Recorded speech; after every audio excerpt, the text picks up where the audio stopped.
Let me ask you a question very simply and bluntly. Is there anyone in your life that you have ever encountered that you wished were dead? That you actually said out loud, I wish somebody would kill that person? Because Donald Trump is not just a person, but he is a father, a husband, a Christian, a child of God, an incredibly smart businessman, and really one of the best presidents America has ever had. So this is not a matter of left or right, conservative or liberal, Republican or Democrat. This is a matter of whether or not you are evil in your heart or you're not. That's all there is.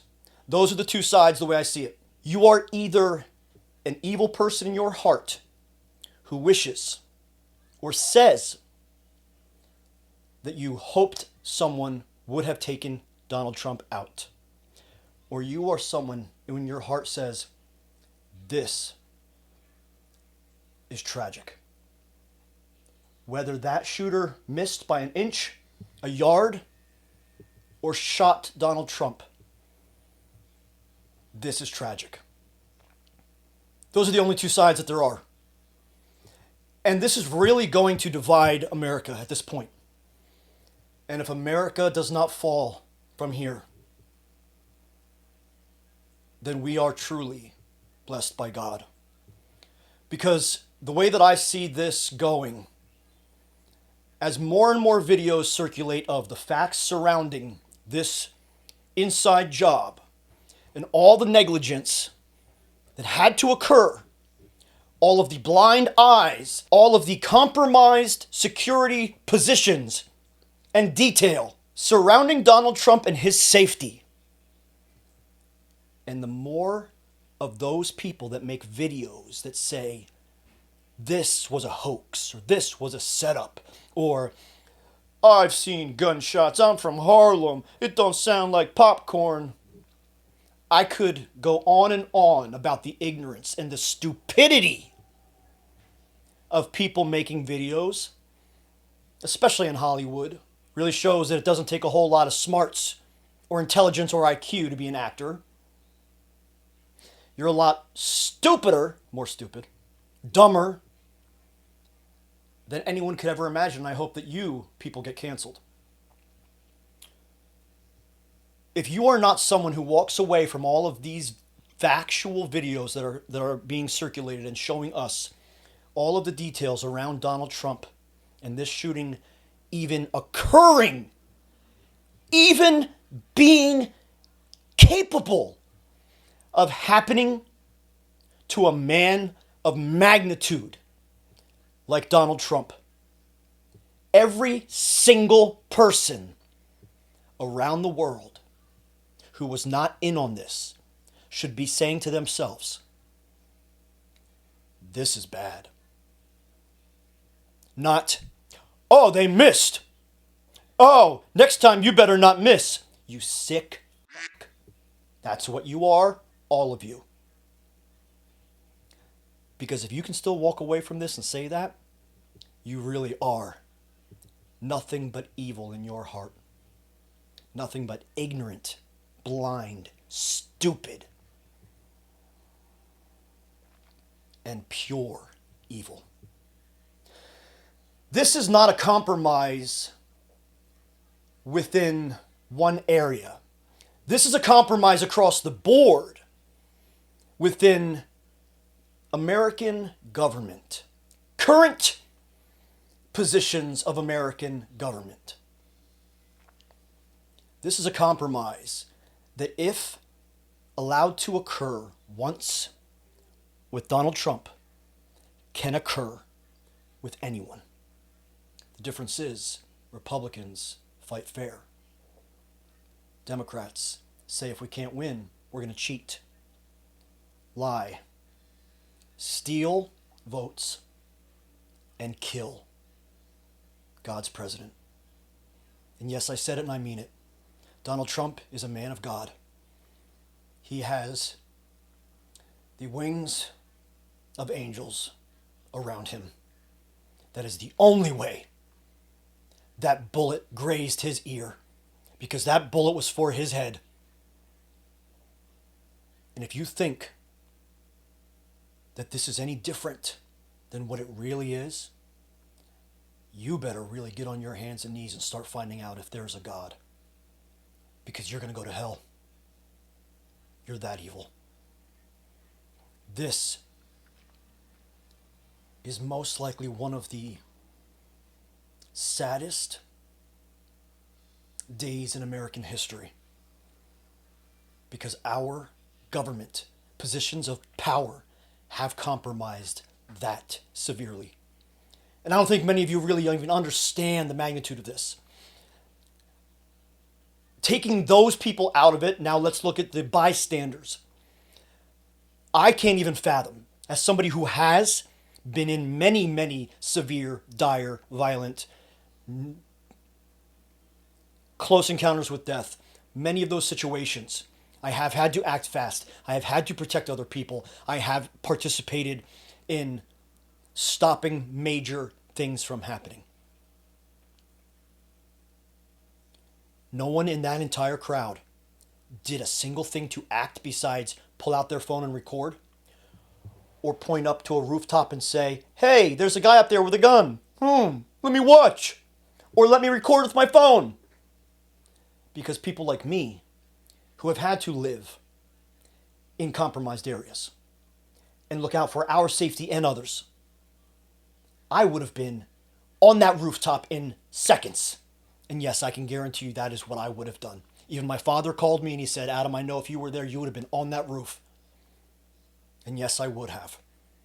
Because I've proven myself to do things like that, to act that quickly, to make decisions like that close to 100 times in my 45 years of life. And it is only by the grace of God that I am still alive. I have been shot at. I have been knifed. I have scars still on my arms and my chest from being knifed. I have been jumped by gangs multiple times. I have been beaten early on, and I have sure handed out my share of ass whoopings. And I have protected many people. And I have never done harm on anyone who didn't deserve it or ask for it, or it wasn't necessary.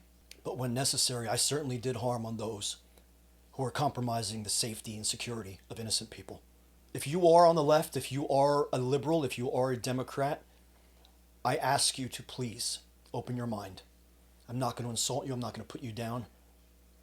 I'm going to ask you, please, watch every single possible video you can on this, from both sides, from every source, but especially from the witnesses and bystanders there.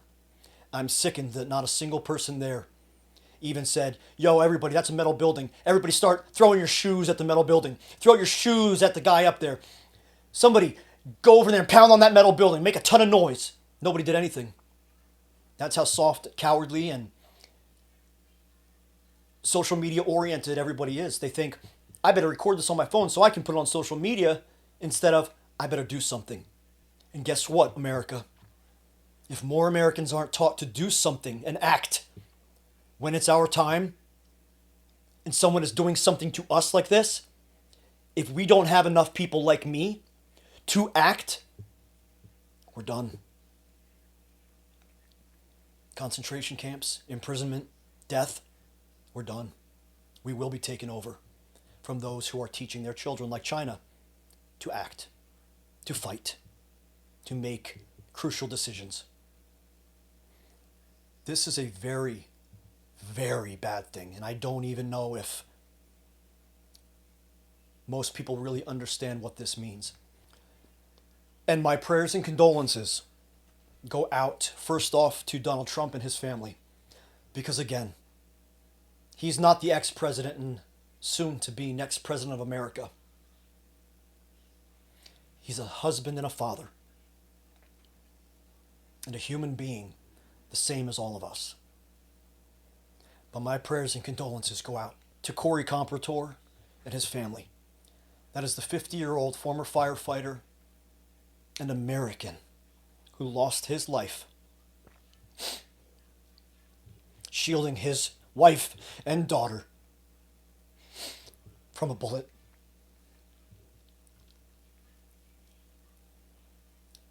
And that blood is on the hands of every single one of you pieces of shit that were on the inside of this job, including you, Joe Biden, and every single one of you who had something to do with this. The blood of that innocent man is on your hands, and I pray to God you live with nightmares for the rest of your forsaken lives until you go to hell and you meet Satan for eternity. Let me end with sharing this story just so you understand a little bit of what I am saying. I am the father of 6 children. I have 6 children from 21 all the way down to 6. 4 sons and then 2 daughters. A few years ago, before my divorce, my wife at the time, my mother, and all 6 of my children were in our van, and I was driving us home from Thanksgiving dinner. We got off the highway and onto a secondary highway. And as I was pulling off this, and we're in Pennsylvania, and as I was pulling our van off, my ex-wife was next to me, my mother was right behind me, and some of my children were asleep and some were awake.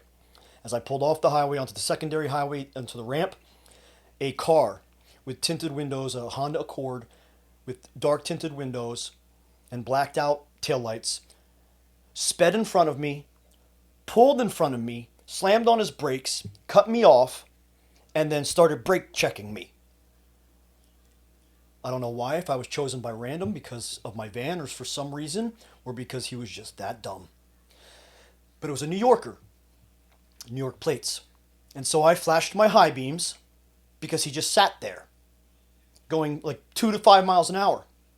I flashed my high beams and then he slammed on his brake, put his middle finger out the window at me, and he went like this, and then put his car into park. How did I know that? Because it was nighttime and I saw his taillights circulate through reverse and into park. I jumped out of the door. I didn't even put our van in park. I know that we would have bumped into his tailgate. I know that we would have bumped into his rear bumper. I jumped out of our van. My wife reached over, put the van in park.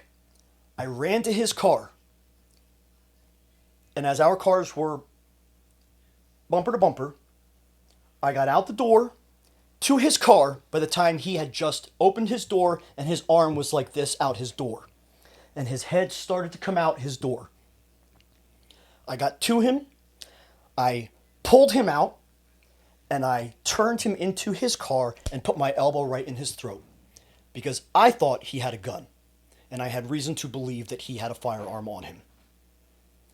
Not only that, but his actions were very dangerous, and I didn't know what to expect from a car with blacked out lights and blacked out tint. And his license plate had one of those blurry covers so that radar can't get it. When you have someone like that brake checking you and then putting their car in park, why would they put their car in park? That's usually when people are trying to carjack you. And my wife, and I had already told my wife enough times, if anything ever happens, lock the doors and get on the phone. So she locked the doors of our van, and I'm at this guy's car. I've got my elbow in his throat. I have his right arm pressed up against the roof of his car, and I slammed into his face. And it's this big Italian Guido who thought he was tough. And he goes, "What? What are you doing?" And I said, "What are you going to do now?" And I said, "Is this what you were expecting?" And he goes, "Man, I'm so sorry, I'm so sorry, I'm so sorry." And he started crying. And I looked at both of his hands, made sure he did not have a firearm, and guess what I saw in his car on his passenger seat? A gun. A handgun. A black polymer handgun. So yes, he had a firearm. He didn't pull it out of the car, but he had a firearm on him. And I said to him, "Get in your fucking car and go that way." And I told him to go the opposite direction. I said, "I'm not moving my car." And I told him, "I'm not moving from you until you pull your car all the way down that ramp." And I threw him back in his seat, and I slammed his door on him, and I held it closed. And I got behind the door, thinking to myself, oh, he could shoot me. So I got behind the door, slammed it, And I pounded on his roof and I said, "Get the going." And he drove off the ramp like I told him to. My point in sharing this story is that is real life for some of us. Some of us have actually had to act in dire situations, in severe situations that could result in losing someone's life. That is not one time that it's happened for me. I'll share one more. When I was 17, only 17, I had just gotten my license. I visited my biological father on some weekends growing up. I went to his trashy ass trailer park to go see him for a weekend, and I had always had trouble with certain people in that trailer park. There were a lot of drug dealers. There were a lot of wannabe gang bangers, and a lot of actual. There's one actual gang in there, but they weren't really the ones that you had to worry about. But I was the only white kid that was friends with all the black kids, and a lot of other people didn't like that. And I had already protected other people up to that point. And see, thank God I did grow up with training from my father through progressive fighting systems, which is the art that Paul Vunak teaches the Navy SEALs. So it's a lot of guerrilla tactics. It's a lot of elbows, palm strikes, headbutts, knees. And those things I have used dozens and dozens and dozens and dozens of times in situations. And I'm not concerned about the size of anybody, the color of anybody, the look of anybody. I'm not concerned with 2 or 3 or 4 people. And I was attacked by 4 people before, multiple times. By the time I was 17, I had already had a good amount of training, a fair amount of training grappling with the Gracie family at seminars with my dad, and learning directly from he and people right under Paul Vunak. So I had good training. I was taught well. This wasn't because I knew instinctively what to do all the time. It's because I was taught well. And at 17, I'm riding my brand new Kent BMX bike that I had just gotten to the bike park, to the ramps. Going through the park, and I heard a scream. And I look over, and in the back of somebody's shed, I saw a little girl being grabbed by the arm, 10, 11, 12, and pulled behind this shed. And this was the back end of the trailer park, so this is where some of these guys used to do coke and meth and heroin and shoot up all the place, and that's where you knew to go get your drugs. If you wanted to buy anything you wanted, you'd go there. And so I knew who it was, and I knew the danger of that house, of that trailer, of that shitty trailer. I mean, they cooked meth in the shed. So I knew what that was. I heard a scream. I dropped my bike. I ran right over to that shed.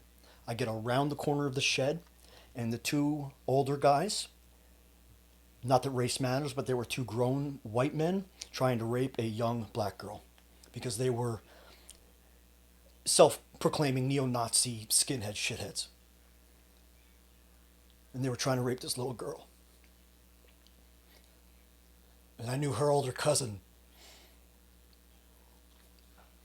I'm 45 years old, and I still have nightmares from this scenario. But I know that I did the right thing, and I have peace with God. I took one instant look at her, in her eyes, and I have an 8-year-old daughter, and a 10-year-old son, and a 6-year-old daughter. And God help me if anyone ever touches my kids. And I looked in her eyes, and she started crying. And the one guy came at me, and I dropped him in a second. Broke his kneecap in one kick. Popped his kneecap off. Elbow right to the nose to him. Grabbed the other guy by the collar. Headbutt right to his face. He starts bleeding out. And I just took him and I popped him right with a straight right as hard as I could. He went backwards, hit his head into the shed. He didn't move. I don't know or care whatever happened to him. I heard some things a couple years later that he ended up committing self-harm through drug abuse and drug-related situations. And the other guy sat there with his knee broken, holding his leg, screaming out, "Ow, ow, ow, mother effer, effer, effer, effer." And I looked at him, and I said, "If you go near her again, I will kill you." And I said, from now on, you stay away from her and her whole family. And I grabbed him by the throat and I pulled him up and I slammed him down to the ground. Because when you are instructed in situations, you do remember things very, very vividly. And I said, you understand? And I started yelling at him, understand? And as I said that, the mother of one of them started to come out the door in like a disgusting moo-moo or whatever they're called. And I yelled to her. I said, you better take them inside and keep them in there or I will come back for them. And she was not a bad person. As far as I know, she was not a bad person. But all the kids were, the sons were. And then their cousins and family members and well, whatever. And I grabbed her and I took her down to her cousin's trailer. And I had to go because I started crying. That is situational awareness. That is action. And that is what should have occurred on July 13th, 2024. So please, everyone around the world, pray for America because God knows we need it now. And please, all Americans, open your eyes. Rip that Band-Aid off and start seeing the truth. Because you need to. We need you. We need each other. This is not good. Catch you next video. Let's